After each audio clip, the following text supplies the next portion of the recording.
우리에게 주시는 하나님의 말씀은 요한복음 2장 23절에서 25절까지의 말씀입니다. 요한복음 2장 23절에서 25절까지의 말씀을 교독하시고 마지막 절은 함께 합독하시도록 하겠습니다.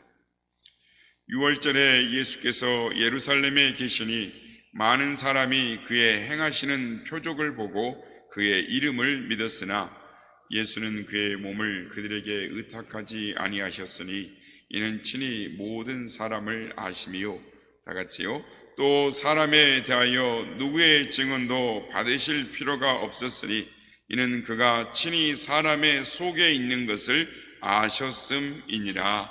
아멘. 할렐루야. 오늘도 우리 예배 가운데 함께 계신 주님을 찬양합니다. 그리고 새벽을 깨워 기도의 향유로 나오신 모든 성도님들께 하나님의 은혜와 평강이 함께 하시기를 기원드립니다. 우리 중에는 간혹 죄를 가지고도 예수님 앞에 멀쩡하게 사는 사람들이 있습니다. 그러나 예수님은 우리의 모든 것을 알고 계시는 분이십니다. 여러분에게 한 가지 질문을 하나 드려보겠습니다. 우리가 일상생활을 하면서 예수님과 함께 사는 것이 좋겠습니까? 아니면 안 사는 것이 좋겠습니까? 많은 분들이 아니 예수님과 함께 사는 것이 좋지요 라고 이렇게 말씀을 하실 것입니다. 그런데 저는 이 응답에 이렇게 한번 다시 응수하고 싶습니다.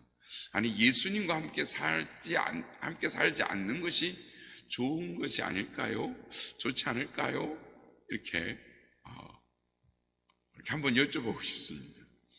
왜냐하면 예수님이 우리와 함께 같이 살면 좋겠죠 라고 말하는 분도 계시겠지만 이렇게 예수님이 우리 모든 걸 다 아시는데 예수님과 함께 산다면 혹시 불편하지 않을까요?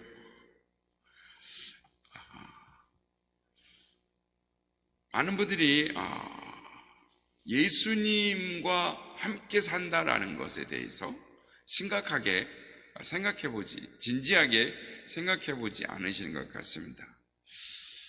우리 가운데는 예수님을 믿기는 믿되 함께 살고자 하면서 예수님을 믿는 사람이 있고 또 예수님을 믿기는 믿지만 함께 살고 싶지 않는 그런 믿음으로 또 이렇게 나와 있는 분들도 있습니다.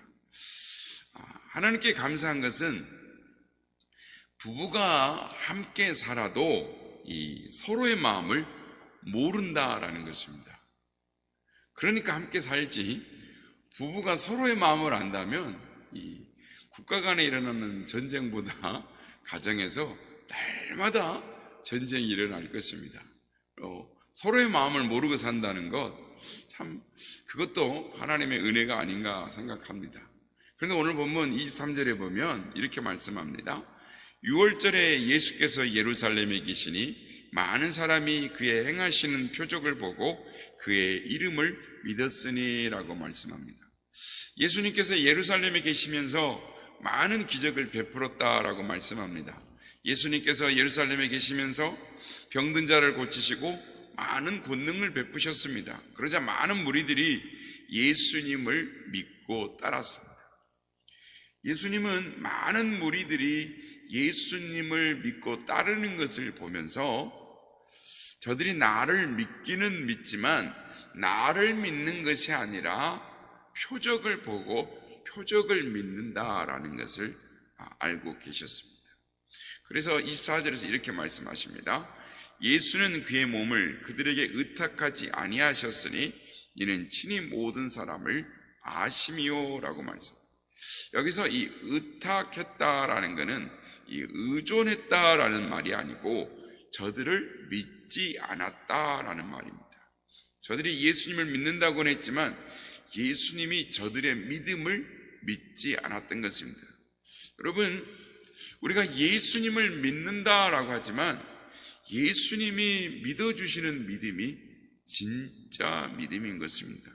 나 혼자 사랑하는 것을 짝사랑이라고 하지 않습니까? 나 혼자 믿는다고 자꾸 말하는 것, 그것을 짱 믿음이다라고 말을 합니다. 그러니까 믿음에는 서로 상호간에 이렇게 믿어주는 믿음이 있어야 되는 것입니다. 짱 믿음에는 능력이 나타나지 않습니다. 짝사랑에도 사랑의 신비한 능력이 나타나지 않는 것처럼 짱 믿음에도 나 혼자 아무리 믿는다고 말을 해도 그거는 서로가 믿어주는 때 그 믿음의 능력이 있는 것입니다.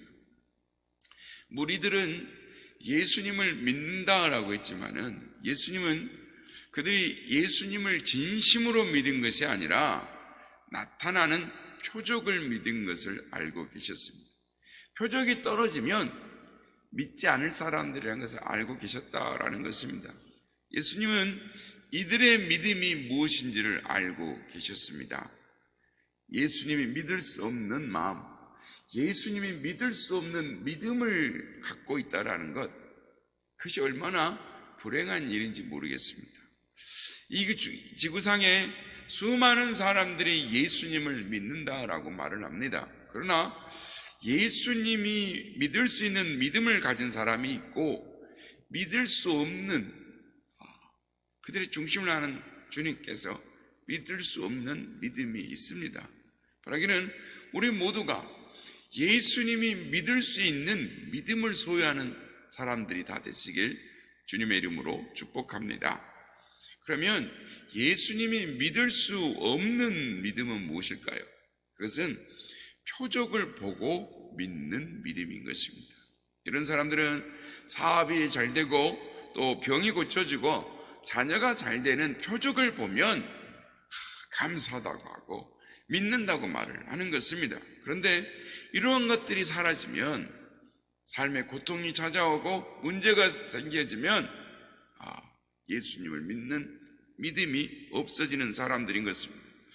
우리는 주님을 믿는다라고 하지만 주님께서 보실 때 내 믿음은 내가 믿어줄 수 없는 믿음이다라고 말하신다면 얼마나 슬픈 일이겠습니까? 하나님은 우리 마음속에 우리가 주님을 믿되 표적을 믿는 군중의 믿음이 갖는 것이 아니라 주님을 진실로 믿는, 주님을 따르는 그런 이 진실된 제자들이 갖는 그런 믿음을 갖는 우리 모두가 되어야 될 줄로 믿습니다. 그래서 내가 내 믿음을 아노라라고 하시는 그 주님의 음성을 듣는 우리가 되어야 될 줄로 믿습니다. 성도 여러분, 하나님께서는 우리의 마음을 다 아십니다. 우리의 마음을 다 아신다고 하시니까 우리의 거짓을 아시나 우리의 죄악된 마음을 다 아시나 라고 우리는 그렇게 생각할 수도 있습니다. 그러나 우리 주님은 그런 것에 신경을 쓰지 않으십니다. 왜냐하면 주님께서 주님의 십자가의 피로 우리의 모든 죄를 속량하셨기 때문입니다. 그래서 루터는 이렇게 말을 합니다. 하나님은 불꽃 같은 눈동자를 가지셨으나 십자가의 피로 덮은 죄는 볼 수가 없다라고 말합니다. 어떤 밝은 눈도 십자가로 덮여진 십자가의 보혈의 의로 덧입은 사람들은 죄가 보이지 않는다라는 것입니다. 그러므로 여러분, 우리의 믿음이 비상적인 믿음이 아니라 중심에 주님을 믿는 그런 믿음을 가져야 될 줄로 믿습니다. 성경에 욥 이야기가 나옵니다. 하나님은 욥의 중심을 알고 계셨습니다.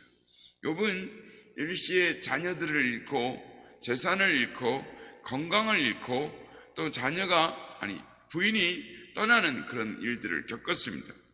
그러나 성경에는 그가 동방의 의인이요 부자요 완전한 자였다라고 말합니다. 욥은 그렇게 한 일시에 수많은 일들을 겪었음에도 불구하고 하나님 앞에 무릎을 꿇고 주신 자도 여호와시요 취하신 자도 여호와시니 여호와 이름이 찬송을 받으실지니다 라고 말을 하면서 하나님을 원망하지 않았습니다. 우리는 세상에 살면서 무엇이 있기 때문에 하나님께 감사하고 무엇이 없기 때문에 불평하는 것이 아니라 우리가 하나님께서 어떤 것들을 받지 않았다 할지라도 주님을 끝까지 사랑하는 믿음을 갖는 우리가 되기를 원합니다. 왜냐하면 이미 아버지 하나님께서 모든 것을 주셨기 때문입니다. 아버지의 모든 것, 아버지의 사랑의 모든 것, 아버지 자신보다 더 큰 아들을 우리에게 주셨기 때문에 우리 이미 아버지로부터 모든 것을 다 받았습니다. 다니엘서에 보면 바벨론 포로로 잡혀간 3명의 소년들이 나옵니다. 다니엘과 함께 잡혀간 사드락과 메삭과 아벳느고가 나오는데 그들이 믿음이 좋았습니다. 하루는 느부갓네살 왕이 신상을 만들어 놓고 누구든지 왕의 신상에 절을 하지 않는 자는 풀무 속에 던져 넣으리라 라고 말을 합니다. 그러자 이 소년이 그런 무서운 명령이 내려졌음에도 불구하고 왕의 신상에 절을 하지 않습니다. 왜냐하면 그들은 유대인들이었고 우상에게 절을 하면 안 된다라는 믿음을 갖고 있었습니다. 계명을 지키고 있었습니다. 그래서 그들이 고발당해서 왕 앞에 불려 나옵니다. 그때 그들이 또렷또렷한 음성으로 이렇게 말합니다.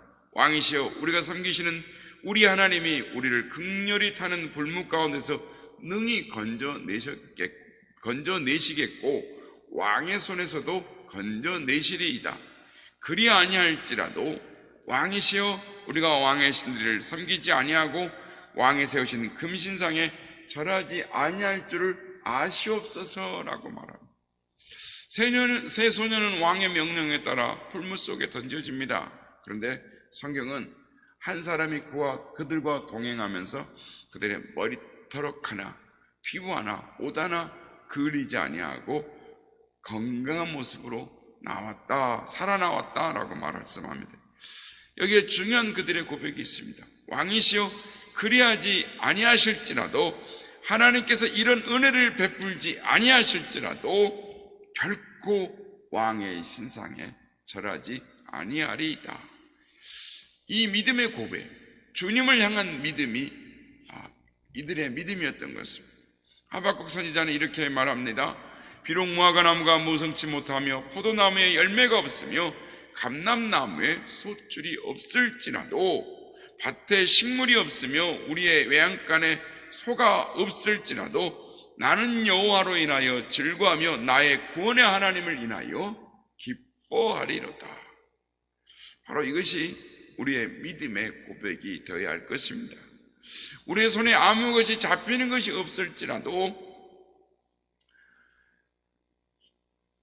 주님을 향한 믿음, 주님을 의지하는 믿음, 그 사랑을 신뢰하는 믿음으로 나아갈 때에 주께서 내가 너의 믿음을 이제야 아노라 라고 인정해 주실 것입니다.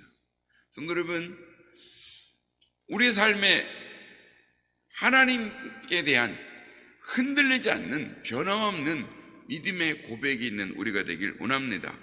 이 믿음을 끝까지 가질 때 주님은 오늘도 우리에게 찾아오셔서 사랑하는 자여, 내가 너를 아노라, 내가 너의 눈물을 아노라, 내가 너의 마음을 아노라, 내가 너의 믿음을 아노라 라고 우리에게 말씀하여 주실 것입니다. 주님은 우리의 모든 것을 알고 계십니다. 주님이 알기 원하시는 것은 우리의 믿음을 알기를 원하시고 주님을 향한 사랑을 알기를 원하고 계시는 것입니다.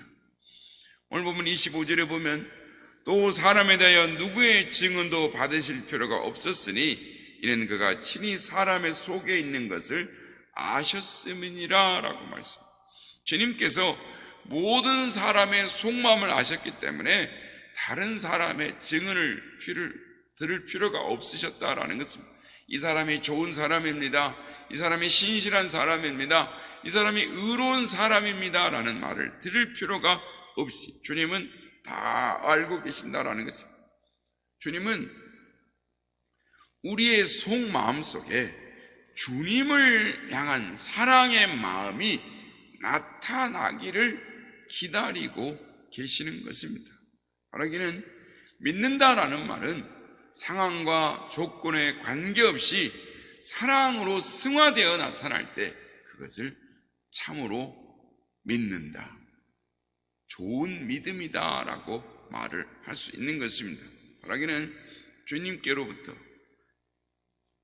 너가 이제야 나를 사랑하는지를 아노라 라고 말씀하시는 이 아브라함에게 말씀하셨던 그 믿음의 칭찬의 곡을 들을 수 있는, 내가 너를 아노라, 너의 믿음을 아노라 라고 그 주님으로부터 그런 칭찬과 인정을 받을 수 있는 믿음을 소유하는 우리 모두가 다 되시기를 주님의 이름으로 축복합니다.